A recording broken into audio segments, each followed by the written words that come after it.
इन्होंने चेतर वसावा को गिरफ्तार कर लिया, आपके बेटे को गिरफ्तार कर लिया, आदिवासी समाज के नेता को गिरफ्तार कर लिया। चेतर वसावा हमारे छोटे भाई जैसा है। आम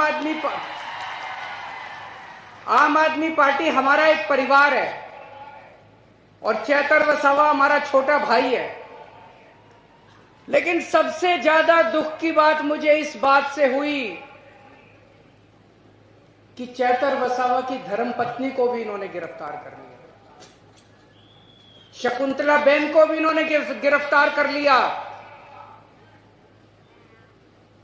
शकुंतला बेन चेतर वसावा की धर्मपत्नी है, लेकिन वो हमारे समाज की बहू है। इन्होंने हमारे समाज की बहू को भी गिरफ्तार कर लिया। ये पूरे आदिवासी समाज के लिए अपमान की बात है। मैं आपसे पूछना चाहता हूं, इस अपमान का बदला लोगे कि नहीं लोगे? पुराने जमाने में हमने देखा डाकू हुआ करते थे, उन डाकुओं का भी ईमान धर्म होता था।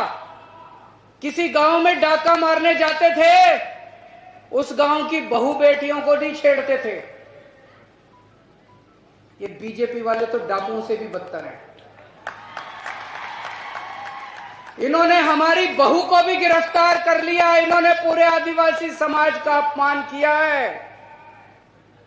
चुप तो नहीं बैठोगे? बदला लेना है।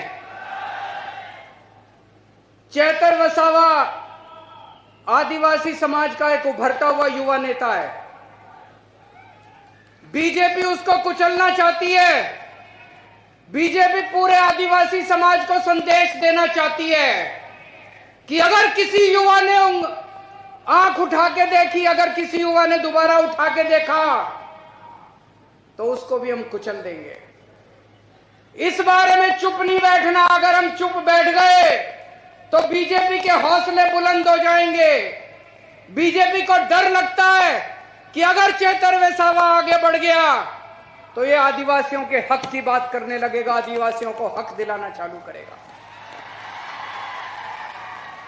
ये जितनी बातें अभी वर्षा बहन ने पढ़ के सुनाई, जो उन्होंने चिट्ठी में लिखी है चेतर वसावा ने, जितनी बातें लिखी है, स्कूल की बात लिखी है, अस्पताल की बात लिखी है, जल जंगल जमीन की बात लिखी है, रोजगार की बात लिखी है, जमीन हड़पने की बात लिखी है, फॉरेस्ट डिपार्टमेंट की बात लिखी है।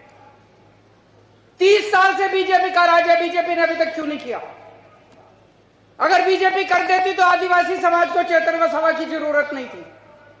बीजेपी ने नहीं किया, इसी से चेतर वसावा को इनके लिए आवाज उठानी पड़ी। दोस्तों,